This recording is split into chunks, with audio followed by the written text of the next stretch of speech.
Hello, everyone. My name is Dalayah. I also go by Lele. I am a Seattle native. I am the youngest of 8. I attend UW. I hoop sometimes. I love to eat. We'll say that. I love to eat. And I just like to have a good time. I like to be happy and make people feel good. Oh my gosh, I'm so happy you're here. I'm so happy. It's been forever. I know. It's like a reintroduction, but not necessarily, because you still carry this poise about you that I remember so well. Gosh, thanks. Yeah, Thank seriously. you. How have you been? I've been good. Everything's been good. I think it's just crazy to think that I'm just like back home now after like 2 years. I look back at just my journey so far, and you know, God's taking me so many places and has just brought me back home. Everything's just kind of like coming full circle, and it just, I don't know, I feel like home. I feel like me again. So it's just nice to be in this situation right now. Yeah, I love that I get to experience you while you're here. But also that full circle, I can echo that too. I feel like it's been just full circle season in a way where like reintroductions to aspects of myself, reintroductions to people. And I think it's required me to, I'm sure you can echo this as well, like have grace in the midst of that and be open-minded to seeing things with a new perspective. No, for sure. Because of everything that happened prior to getting to this point. But you are someone special in this because we finally got a Garfield Bulldog. I know. And a Husky now, so that's always great. But I kind of want to share for folks who aren't familiar with you or also Garfield High School, which is what I'm referring to, a Bulldog. We've known each other for some time now. And like when I approach you, be like, Dalayah, do you want to join? I feel like you have such a great story to tell and such a great journey. And the moment we hopped on the phone, it was like, oh my gosh. Like time didn't stop. Like, I don't know.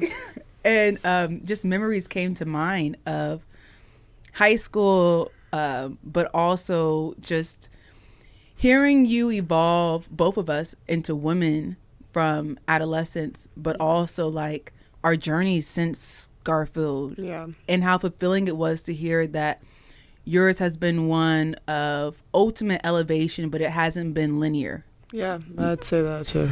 Yeah. I'm going to touch on this and you touch on this, and maybe this could help set a framework for our journeys. But what do you remember of me from high school? What comes to mind? I think our assemblies. I think our assemblies, like the ASB. I always just admired anyone who was on ASB because that was something I really wanted to do. But I'm just an introvert, and I was never really big on like expressing my voice, or wasn't really comfortable with just being outgoing. I'd rather just leave it up to everyone else to kind of like be the voice that we needed. So that's something I wish I could like go back and change, but I try not to like live with regrets at all and just accept it. But I think you guys were just like a great demonstration of like what it was to like be the change that like we needed to see. So that was definitely something. Like at assemblies, you were just like really just like proud of like who you are, and like you spoke truth into us, and I think that changed just like the trajectory of like our class and the classes after us, you know, because I feel like you poured into the younger ones on ASB, and it eventually just kind of like trickled down from there. So yeah, that's kind of like what I remember. Thank you for sharing that. And I remember about you being a humble giant. Oh my gosh. Yeah. Thank you. Like there was very few people who were, and it's no shade, but there was very few people who were both brains and ability, you know? And I remember you being like a stellar athlete, but also a really stellar student, and being on your P's and Q's with that. I had a short-lived basketball career. No, please do tell. See, because it wasn't memorable. That's the thing. I'm intrigued. When was this? Was it at Garfield? Yep. No, okay, now I feel bad. Okay, well you are. Okay, was it when I was there? When did you come? Because I'm 2020. You're 2019. Yep, it was while you were there. When I was there. You came in as a freshman though, right? Came in as a sophomore. Because I went to Rainier Beach my freshman year. Really? Mm-hmm. Okay, now that's a whole story that we'll have to bring for another time. It wasn't that memorable, but it was short-lived. Other things took priority. No. But look at you now. Look, I am walking in my purpose because that was not it. Amen. That was not Amen. it. But I have a love for basketball, But I remember you being just very to yourself, quiet. Think about high school and think about like that process of like becoming, trying to figure things out. It's such an interesting time. Yeah. With that process, there's things that we are still discovering about ourselves. And because we're all like discovering, we don't know what others are living through and trying to process about themselves. Yeah. I want to know, coming up, what was some things, like what were your early introductions to self-value, self-worth, and becoming Dalayah? Mm-hmm. Well, I think just being like the youngest of 8, like I learned a lot from my older siblings. So, I mean, I still think I'm figuring myself out. I feel like we're never really figured out at any point of our lives. But I don't know. I don't really think I really knew who I was, or at least had a good idea of who I was until like probably this past spring, like since I got to UW. I don't know. I feel like for me, I know my parents instilled toughness in me, but to always just be kind. And I think that's also like when I was in high school, why people probably remember me just being really quiet all the time. Like I never got too big-headed about anything. Yeah. Of course, probably to myself, I'm like, oh yeah, I'm the stuff. But like outside, I'm just like, that's not how I want to be perceived, because anything could happen. God can take anything away. So I never like want to get too ahead of myself. But yeah, I don't know.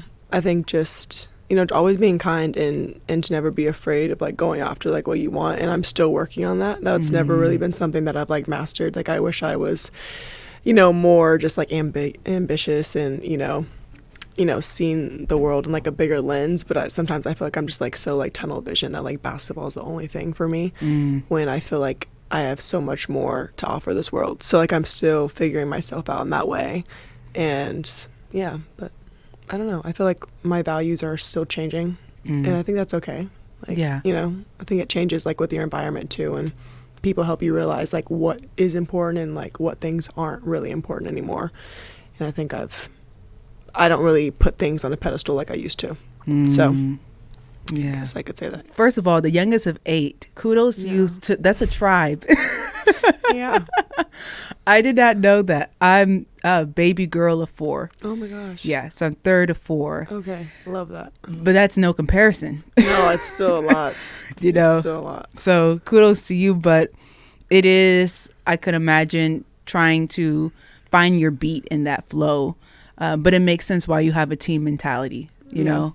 So that's really dope. And yeah, I would echo that as well. I think that one thing about becoming, and let's say even using high school as an example, because I hope younger folks could receive from this, is that I know for myself, very leadership oriented, but I also struggle with perfectionism and was self-critical. But those were things that people couldn't see behind the scenes. Right. And so maybe that's why I was like super adamant on things being a certain way. Now realizing I would tell homegirl, my younger self, like, it's okay. Like, take things one day at a time, control the controllables, surrender the outcome. Yeah, that part. That part. And show up and enjoy being present, like we talked about, be where your feet are. Yeah. Yeah. Touch on a little bit about where you grew up, like house of 8 kids. You're baby girl, but also the youngest, period. Yeah. Like, what was that environment like? And what area of Seattle did you grow up in, too? I had like 2 versions of my life where it's like I grew up in West Seattle, but I also grew up in Rainier Beach in like Renton area. So like both of those are like me, like both hoods are me, I guess you could say. They're very different. Yeah. And people take it very seriously. Yes. I'm just like chilling. I'm just like, okay, well, it's where my mom was, where I was raised, but I was also raised over here too. So it's like I don't really know what to claim. And it's like hard because I said, because I feel like it's also hard being like in a split household, because that also adds to like the dysfunctionality of like your values. And because I feel like when you're raised in just one household, everything, you just have one way of doing things, where it's like if you have two parents and they have two different ways of doing things and they live on their own, it's like I was going back and forth of doing things a different way my whole entire life. It's like I'd live one way one week because it was shared custody. It was split custody, but I was living one way one week and living a completely different way another week. So it was like I was never really able to like find out who like I was or figure out like what it is that I liked and didn't like, because I kept going back in that pattern. But I mean, my siblings, I don't really think any of them had to go through the split custody as long as I did. Yeah. But we didn't all like grow up in the same household, but I was around them all the time. Like they'd all come over, or I'd go over to where they were. We're all really close. Nice. Yeah. I mean, I went to school I went to elementary at Highland Park, I believe, in West Seattle. And then once I started playing sports, like soccer and stuff, that's when I just stayed, and I went to, I think it was Mercer, Asa Mercer, and that's where I went for like middle school. I actually went to St. George too, and then I went to Mercer for the remainder of like my middle school years, and then went to Rainier Beach for a year. The culture wasn't like, it wasn't fitting like who I was, so and plus my family, they all went to Garfield, like on my dad's side, so yeah. So I ended up going to Garfield, and yeah, it's kind of like how I ended up there. Bulldog for life. Yeah. I mean, it's actually like go dogs. Like I was a bear for a moment, but we're not going to think about that. But it's just funny how, I actually am like, I bleed purple. Yeah, no, literally. Yeah. It's wild. But I love that, and it's given me insight when, with you sharing about being in split households, because that touches on integrity, right? And for those who've had that experience where it's like, I have to be one way because of the conditions of this space, and then another way in the conditions of that space. And then also being on two different sides of the city, like literally. And then touching on how that develops your sense of who I show up as. So your story literally illustrates like the difficulties of forming integrity, because integrity is about showing up as you are, no matter what space you're in. Like, no matter where I'm at, this is what you're going to get. Of course, people have layers. So there's like, you may not get everything. Yeah. But at the core basis of what you're seeing is really who I am. And that's hard when you're young and you're still trying to figure that out. So I have a lot of compassion for you in that. My parents are also divorced, but it was much later into like early adolescence. And so I had that foundation. Yeah, that foundation. Yeah. A lot of people have been used to camouflaging or shape shifting. And it's easy to do that because what that yields is approval. Right. Yeah. It was hard, but I don't know. I like it just because, I mean, when I look back at my story and I look at the way that I was raised, I don't know. It was nice because I got 2 Christmases. I got 2 of everything, really. So it's just like a kid's dream. But no, like real talk. Like I think like just learning what it was like to be a woman for my mom.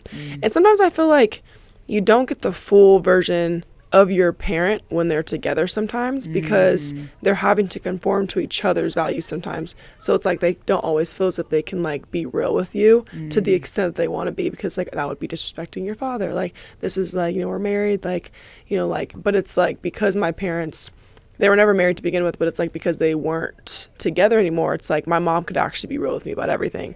My dad could be real with me. So it's like I feel like I was getting the full version of both of my parents. Nice. Where it was like I didn't have to live in just one household where it may have been sugar-coated in a lot of ways, if that makes sense. Yeah.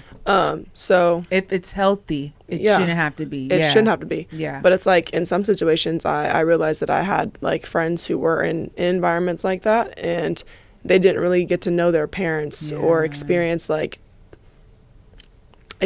their own culture individually until they were split up or until like they were older to like understand. But I think like now I'm grateful just for the way that I was raised. I I don't know. I learned how to be tough from my dad. Like, if my parents were together, my dad wouldn't have raised me the same way, and my mom wouldn't have probably raised me the same way. They were able to teach me so much, and I think that also just helped me now with just like who I am and the values that I'm instilling. Okay, like, I don't like this. Like, the way that I was raised, I was like, I don't really know if I want that in my life anymore. I don't really know if I want to adopt that value anymore. Yeah. Or I don't really know if I want to take that with me into my next life, or this next phase of my life at least. And I think that's like really cool, because we can all like pick like what it is that we want to take and what we want to leave behind. So I think that's really cool. I was just talking to someone about that today. Like, you don't have to succumb to how things have always been. Yeah. You know, and really sometimes you are the one in your family, in your bloodline, to change it. Like, you're the one that they need, the catalyst to shift the culture. Yeah. And to elevate the culture, you know. And so that's so important. And I think that you're speaking to something that, again, it's another perspective, because a lot of people would say, dang, it's hard, 2-parent households. But it also could teach you a lot in hindsight. Yeah. Because I think about when my parents divorced, it wasn't easy, but it allowed me to see my parents as people, and allowed me to say, okay, my mom's had a life way before she was my mom. My dad had a life way before he was my dad. It takes for us to see their humanity, and that is helpful just as a character trait within moving through life. I know my coach was talking to me about this the other day, and she said, what is your definition of like a leader? She said, because I think your definition is you want someone to look up to you instead of just doing things with integrity. So good. Anyway. And I was like, wow, like she actually might be right. Like, I feel like that's something that I thought a leader should be, because that's what everyone around me was telling me what a leader was. Yeah. And then when I talked to her, I was like, okay, maybe I don't want to be someone that people just like look up to. Like, I feel like a leader inspires other people to have integrity and to do things the right way when people aren't looking. Yeah. You know, so I think that's kind of like my purpose. You know, I want to change the room when I walk in. I don't want to, you know, have any weird vibes. I want people to always have a smile when they're around me. And I feel like I've taken a lot more pride in the way that I bring my energy, and the way that I present myself.